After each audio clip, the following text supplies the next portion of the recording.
CAPSI podcast series, Conversations on African Philanthropy.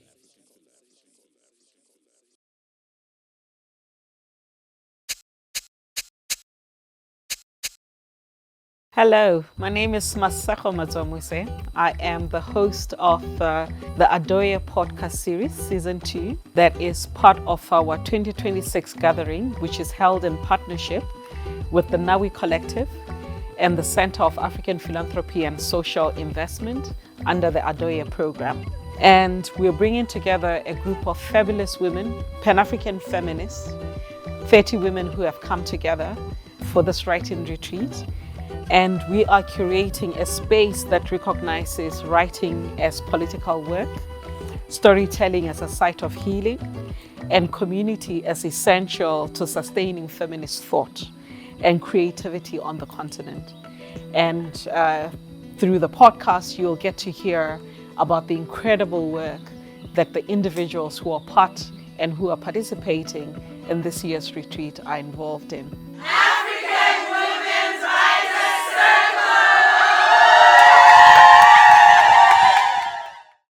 Welcome to Adoye podcast series, season 2. And we will be doing a series of interviews with a group of women who are part of the African Women's Writers Circle. And my guest for today is Bame. My name is Masego Madzwamuse. And I am not going to go further in introducing Bame because I would like her to introduce herself to you. Bame, would you be kind to share with us who you are and whose you are? Yes, my name is Bame Aki Kenosi. I am from Botswana, from a small village called Moshopa, very famous, quote-unquote famous village in my country. I'm an author and a poet. This is my baby, basically. This is my baby.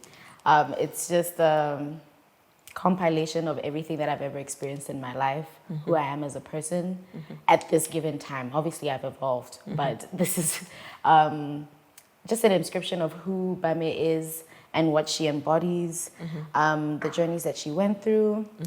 That's how I would define myself as an author, a poet, a storyteller. Right. Yes, I'm my mother's child. It's good and bad sometimes. But yes, I'm proud to be her daughter. She always pushes me to be better every single day. And this is the product of that, of being from a very grounded home where I'm able to express myself. There may be some tips here and there, but I'm able to be myself in that space in contribution to being a Kenosi daughter. Yes. And, Yes, so from Botswana. From Botswana. Bame is my home girl, you all. From Botswana. And you say this book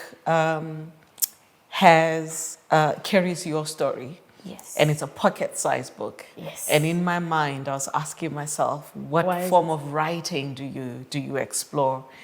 And I wanted to hear more. And you've mentioned that it's poetry. But before we get to your work in depth, you've been writing for a while. You shared with us that you have been writing as far as you can remember. Yes. From the moment I knew how to pick up a pen, that's when I started writing. Yes. Yes. How would I get there? I've always just been a child that had, I always had a problem with speaking. I had a slight stutter growing up. So expressing my feelings or when I'm nervous or those kind of things, I wasn't able to do as easily as everyone else. So if I'd have an issue with a friend or an issue with my parents, I'd write it down and then show it to them. Yeah. So that's where it started from. As time went, I wanted more ways to express myself, different words, vocabulary. And it started from just finding myself and having, the speech impediment. But yeah, yes. Okay. There's other ways of voicing one's thoughts and ideas and what you are exploring. And if speech is not the gift for you, the pen seems to be the gift. Now, given that you've been writing for as far as you can recall, and this writers' retreat, I'm just curious why what brought you here? What brings you to the writers' retreat and this space? What are you exploring? Because clearly for you, it's not a question of learning and arriving at being a writer. You are already a writer. What has been the benefit of the retreat for you? Firstly, I came here to finish my children's book. Ooh.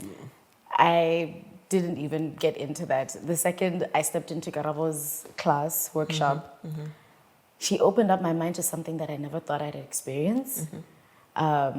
Just applying our grammar, our style of writing to African storytelling and folklore. I never thought that was something that I would be interested in, let alone get into. My Setswana is not that good. I will not lie to you.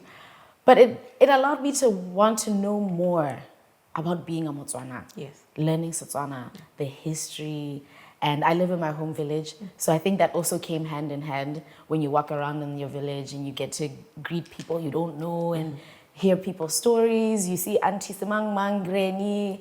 So I think that also came hand in hand, that I get to hear these stories. And I would have never known them had I not lived at my home village. You can hear stories from your relatives, but never fully get the depth of those if you're not home. Yeah.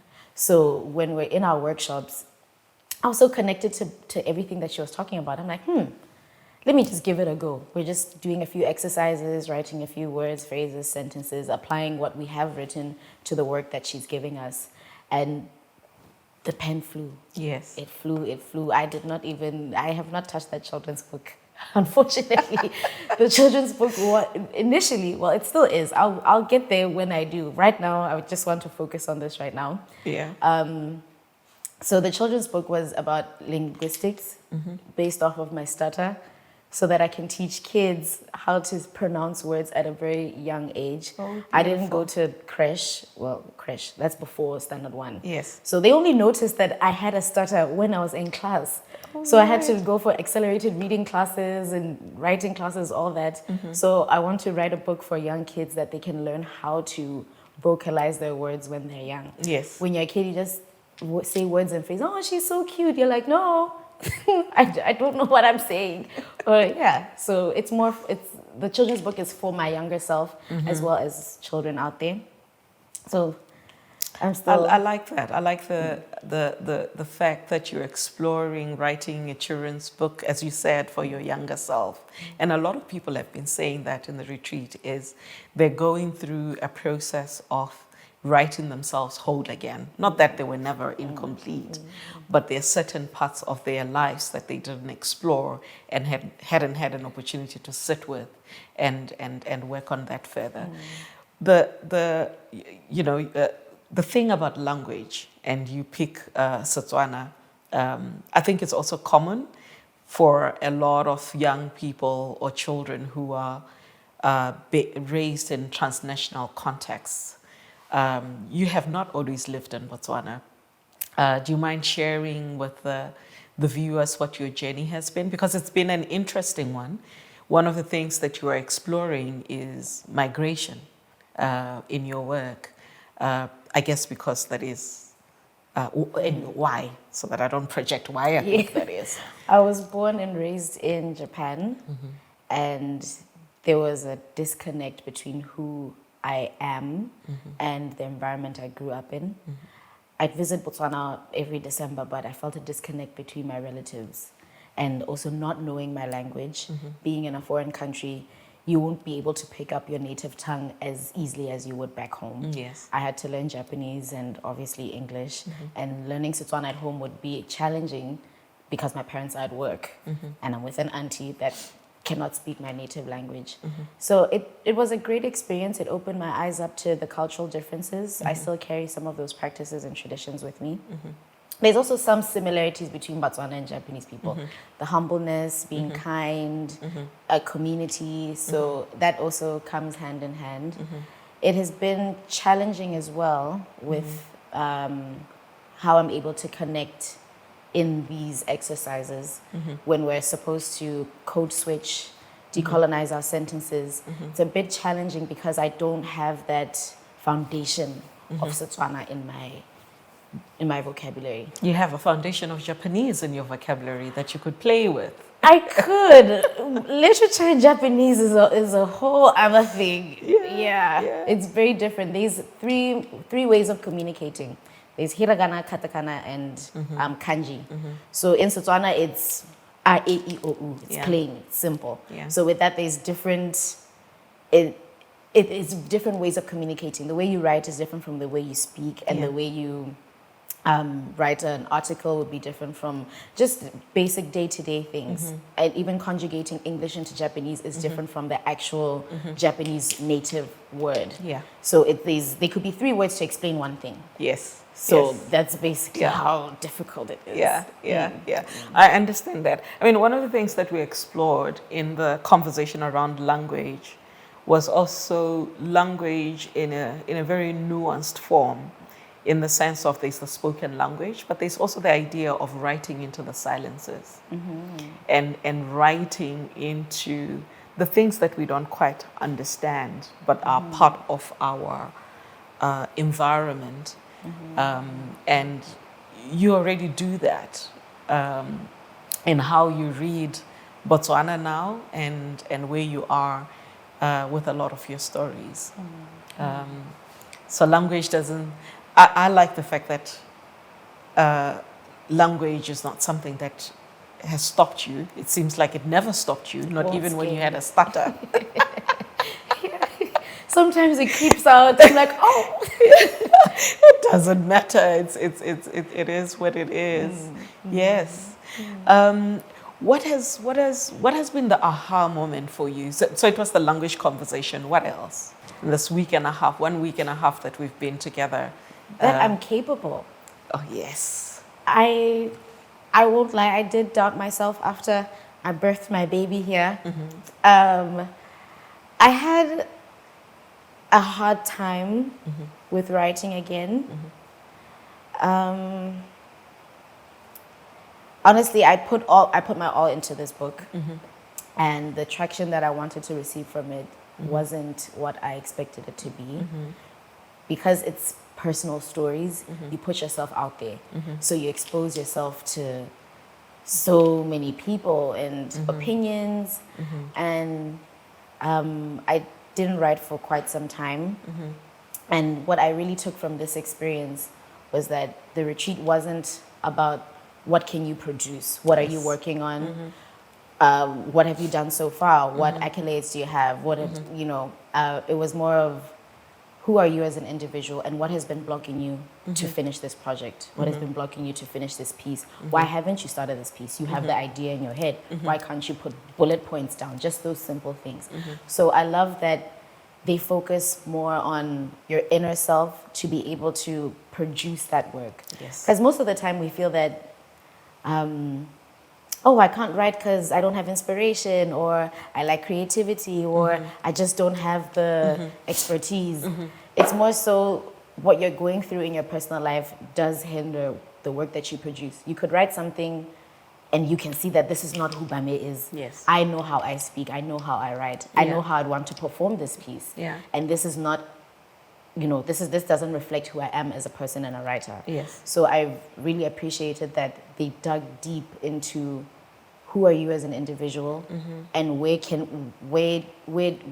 outcome do you want from this retreat, and how can we get there? Yes. So we had to break down and open up and really dive into it, things that I didn't even know I had a problem with. It just came out of nowhere. I'm like, oh, I didn't realize that these experiences that I went through was a blockage in what I could achieve in my life and for myself. Yeah. So I really appreciate that we start from the ground up, from the roots, and now I'm centered within myself, as Jude would say. Yes. Yeah, centered. Now you're centered by me. I'm like, I am centered. Thank you. Welcome back, Bame.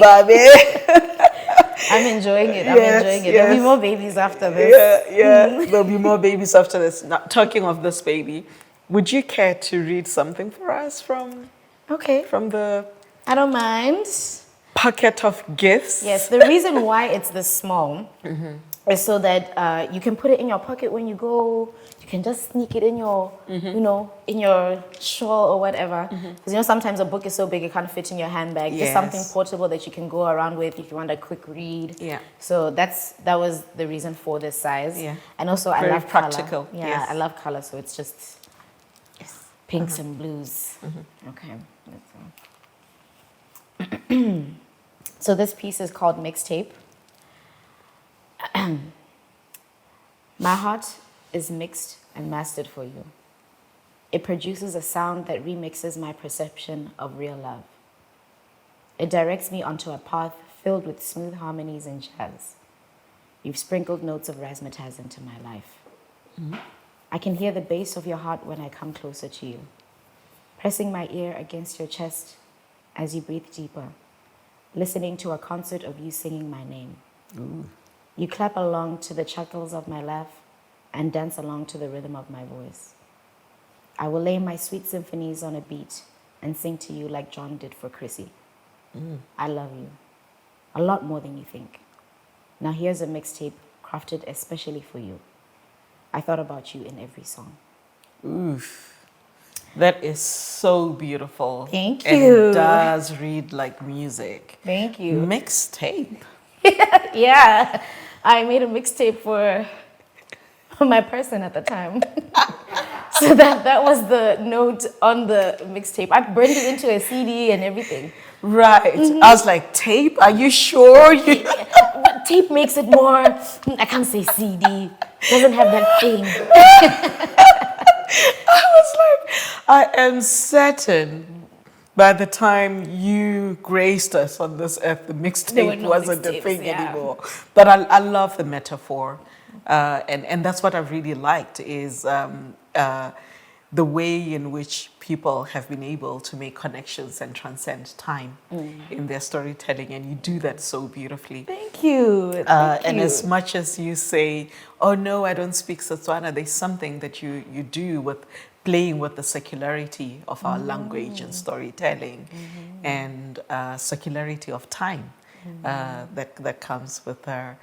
Yeah, and so this was about your person at the time. Yes, it was about my person, and he loved music. So I was like, oh, let me put some songs together for you so that you can listen to it on a road trip and think about me. So, well, when someone else will read it, they can connect it to themselves and their, lovers or lover. So That's true. It resonates. yes, it does. I think we've all done the mixtape. Burning The the CD. playlist on A Spotify. dedication. Yeah, dedication to your man. Say I love you. That's what it is. Great. So what are the themes that you explore, Bame? Do you write a lot about love? I mean, this book, what kind of themes is it pulling through? Some of the work that I've seen of yours, you talk about migration. This is a love story, a beautiful love story. I'm smiling because it takes me places, right? Like the mixtape takes me places, and I imagine for a lot of people, they would read that story and say, "Oh, I knew someone once, and I made Someone a mixtape." gifted me a mixtape Yes, once. yes, exactly. What else do you explore? In this book, there are 5 themes. There's love, hatred. I'm also a bit dramatic in myself. So there's some spoken words, drama pieces that I've performed at shows in Botswana. Yes. So most of them just revolve around women and love, heartbreak, my personal experiences, maybe a story that my friend had told me, and I want to be her voice. So I've noticed that that's a pattern in my writing, even in relation to what I'm working on right now. I'm writing short stories and poems based on Setswana proverbs, which I'm so happy that I'm doing. Beautiful. Yes. So I've noticed that a lot of our proverbs relate to nature, animals, and they have that rhythmic flow.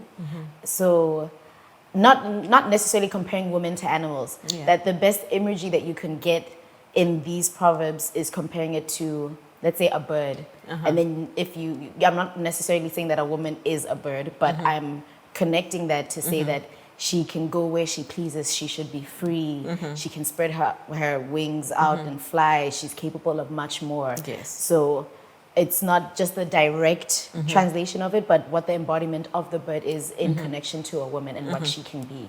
So I use that in what I'm working on right now. That, sorry, I lost my chain of thought.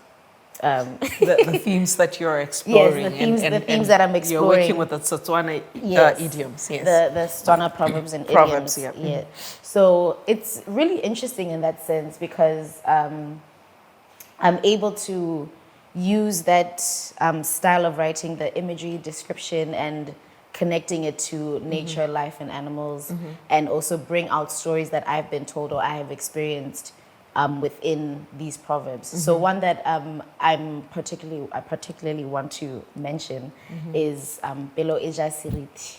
Yeah. So the heart wants what it wants. The Yes. heart must lead, And sometimes women were always doing that, but it's also a good thing that we speak with our hearts. If everyone worked with their minds now, we would just be aimlessly living in this world. Oh, yeah. You put your heart into everything that you do, with fashion, with poetry, with designing, it's how life is, in humans, we crave connection. Yes. As much as we choose to, no, I don't want friends, I'm traumatized, or no, I don't want to date, or you lead with your heart. Same way you step into class. The reason why you want to be in that class is because you love the lessons being taught to you.